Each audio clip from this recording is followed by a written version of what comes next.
Welcome to Up All Night with the Cool Story Show. This is an adult-themed podcast where we talk girls, we talk sex, we talk relationships, we talk dirty, and we do not hold back. Viewer discretion is advised. Let's stay up all night.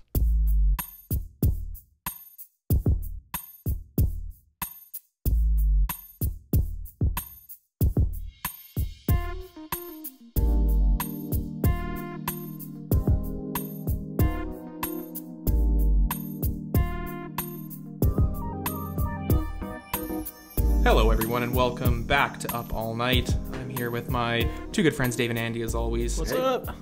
And so guys, we've all been in a relationship long-term more or less at one point in our lives.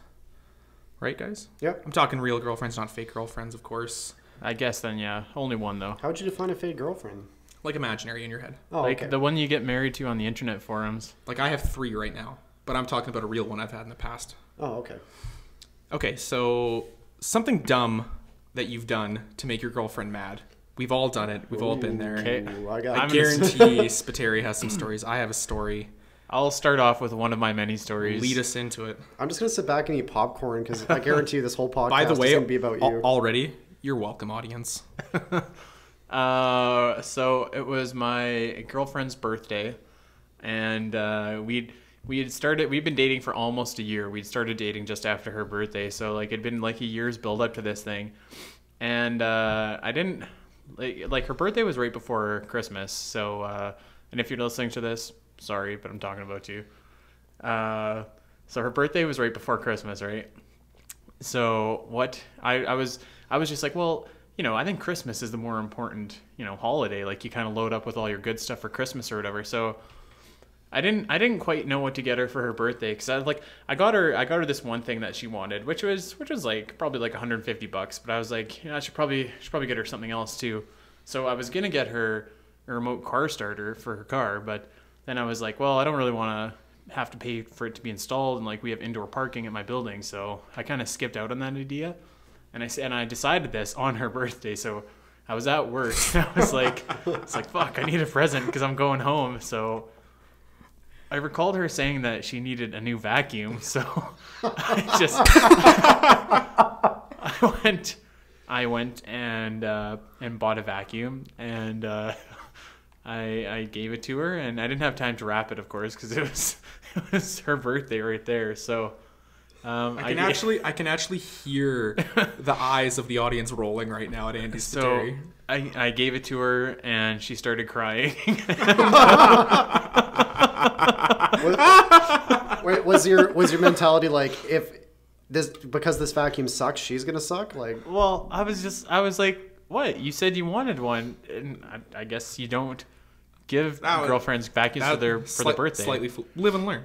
Actually, she was mad at me, and her mom was mad at me. Neither one would talk to me until like Christmas Eve. fucking vacuum. That is awesome. Go ahead. Okay, I got one. Let me just preference this story with to tell our lovely female audience members something about us. I think there's a preconception that when guys are in a relationship, we don't watch porn and jerk off all the time, and that when we're not in a relationship, we just do it constantly. Let me just tell you, we do it all the time, constantly, no matter what. Because like in our heads, it's like literally, it's just like do it, fucking do it all the time. It can get a little annoying. I actually said, like, sometimes they go to bed, and I'm like, hey, well, I'm not tired. I'm going to go watch a movie, and I'm doing quotations because movie means I'm going to go watch a porno movie. It happens. You can't. It's hardwired. So anyway, I'm living with my girlfriend for a couple years now, ex-girlfriend. I get off work. I get home. I want to do the deed. She's not home. I can't wait. So to kind of hide myself, I go, just in case she comes home at some point, I go in the bathroom, turn the shower on. I'm on my phone. I'm sure we've all been there. Looking for something to watch. Free porn, obviously, because I don't pay for it. I'm flipping through videos, and I cannot get the sound to work, which is pissing me off. I've cranked the volume all the way up. It's still not working. It's really bugging me. But whatever. I find a video that I like. It was like teens like it big or some stupid shit like that or whatever. And so I finish off, have a shower. I'm feeling okay. I walk into my room, put my clothes on, walk out into my kitchen, and my girlfriend is sat at the table, and she's giving me the look. Uh-oh. And it's like the look on death ray mode, like glaring a hole into my soul right now. And I'm like, hey, honey, what's wrong? Did you have a bad day at work? And she just glares. I was like, do you want something to eat? Want me to make you something to eat? Yeah? No? And no words. So I was like, what's going on? And she's like, fuck you. I was like, what? And I was like, in my head, I'm like, what did I do? Like, what I do? I'm thinking days back. Nothing. I'm coming up blank. I've been pretty good. And she's like, are you fucking serious? Then, at that moment, the hammer dropped and I realized what I did. You left it on. Why I couldn't get sound on my phone to work, because I have these speakers in my room that are hooked up via Bluetooth.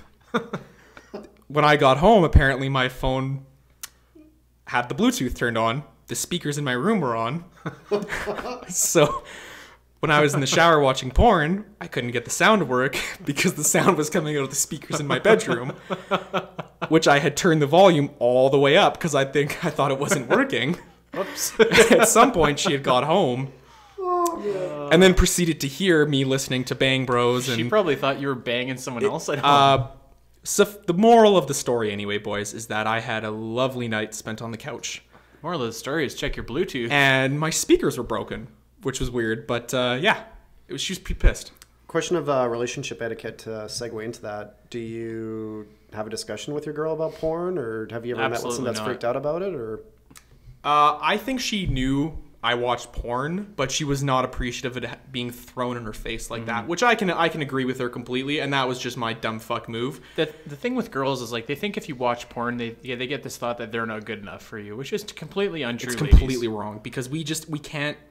It's just all the time. It's just we the can't way get that it the out of male our brain head. is wired. Right. So, Dave, what have you done? go ahead, Dave. diamonds don't have a lot of stories of pissing off girls, unfortunately. Please. I'm serious. Couple of the ones I can think of mildly off the top of my head is that I already mentioned this, but that time where we were both in bed, ex-girlfriend of mine, and she wanted to do it, and I pretended to be asleep. And then she found out about it afterwards. Yeah. How did she find out about that? Did you tell her? I'm honest, I told her. Oh my god. You're modest. Probably should have told her. Dear God. And then a second time was with another girl. We had gone to Thanksgiving dinner, and I'd brought another friend of mine because, I've got a small family, and it's Thanksgiving. We should all get together, have some food, eat. But Right. I had to drive him home afterwards, and she was waiting for me back at my place, and it ended up taking a while because he lives on the other side of the city. She just wanted to spend time with me and didn't understand that I had to drive him home, and it caused a big fight. Huh. I'm sorry, my story's Wow, boring. Dave, Boring. you're bad. You're living on the edge. Aaron, man. do you got any more? I've got a couple. I'm just gonna sit back for this one and listen to your stories. Okay. When I was, this is pretty stupid of me. When I was 18, I was going out with a girl. I'm pretty sure I was like just in high school, just like getting out of high school. And at the same time, I was kind of going after this other girl.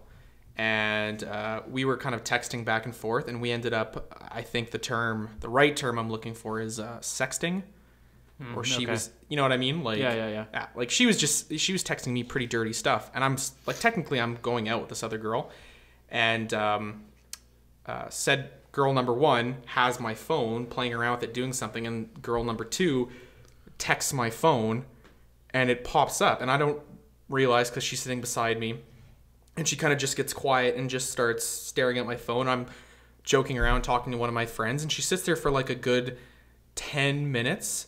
And she actually ends up having a conversation with the other girl and telling her, like, my goodness. like I'm going out with this guy, blah, blah, blah. And like they get into a fight on my phone with me sitting there and them texting back and forth. And it ended up with her breaking my phone and breaking up with me, and the other girl hating me, and my two friends laughing their ass off, thinking I was just like the biggest fool in the world.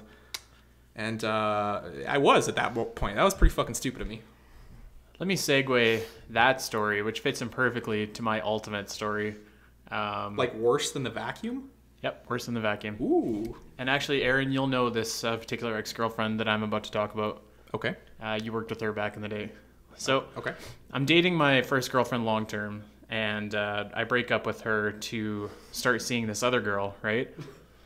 Now, unfortunately, Aaron's laughing pretty hard. I think I know what it is. unfortunately, I was unable to commit to either. I wanted the both in my life, so I wouldn't date the new girl, and I didn't want to get back together with the old girl. And what happened was, I was kind of seeing them both, and my old girlfriend had a very forceful personality. She was very, very strong in her opinions, very outspoken. Forceful is putting it lightly. No, and the new girlfriend was fairly forceful in her opinions as well.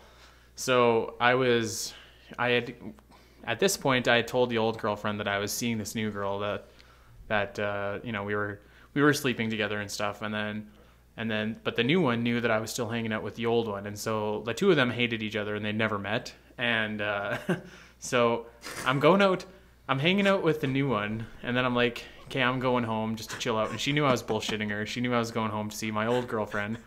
So what ended up happening is I went home to the other one and to my old girlfriend, and my new one is just texting me just fucking furious. And me and the old girlfriend went out to Chianti's, and she knew that I was texting my new girl, and she's like, just invite her over. And I was like, no. Oh, that's a bad idea. So my old girlfriend takes my phone, phones my new one, invites her to come to Chianti's, and she does. Oh. What? So I'm sitting there Shit. with these two girls who hate each other, making the most awkward talk that you've ever seen in your entire life. That you could literally split the tension in the air, and I'm sitting there just like, oh my fuck. Would you like some bread? It was absolutely terrible. Both of them went to the bathroom to start crying. They were both like raging mad, and I was sitting there just like fuck. Oh my god, that's so. It was so. Terrible. You know what? Wow. I paid the total bill, and I didn't even eat anything. I don't think I could have eaten if I were you. I'd have just been. I ordered something, but I didn't eat because it was so brutal. So I'm sitting there just like, shit. These girls literally are probably thinking about murdering me and murdering each other. So, needless to say, don't ever do that. It ended up that that was kind of the catalyst for not getting together with either one of them. So, Spiteri advice: keep your ex-girls away from your new girls. One other actually small little funny story, because I worked with Andy and this girl. I worked with her side by side. So Andy was my friend at the time, obviously, and I would I'd get to work in the morning while they were going out, and I'd hear from Andy fucking goddamn it bitch, fuck, she shows up late and then she fucking causes all these problems. It's like, for fuck's sakes, and he'd storm off, and then I would walk 20 feet, and this girl would walk up and be like, fucking Andy, he's late for a date, and then he was being an asshole. And it was they would tell the same story but totally different, and it was always fucking Andy's fault if it was from her, and it was always her fault it was from Andy. And I heard that probably 4 to 5 days a week. So for me, that relationship, Andy, was not good. It was a bad choice on my part too. In retrospect, yeah. It's kind of like cars crashing. It was bad for all involved. And actually, my old girlfriend stormed into work one time and tried to encounter my new girlfriend. I remember that really because awkward. I was with your new girlfriend Yeah. when I saw the two of you, and I face-palmed harder than I've ever face-palmed in my life. Yeah, it was bad. Dave, you're lucky you don't have these stories. It's because diamonds shine bright. Oh, fuck. God damn it. All right. Well, that wraps up another episode of Up All Night. We'd love to hear your stories in our comments below if you want to share. Thanks for listening. Don't be like us. You're welcome, audience. Be like me. Don't be like them. Bye.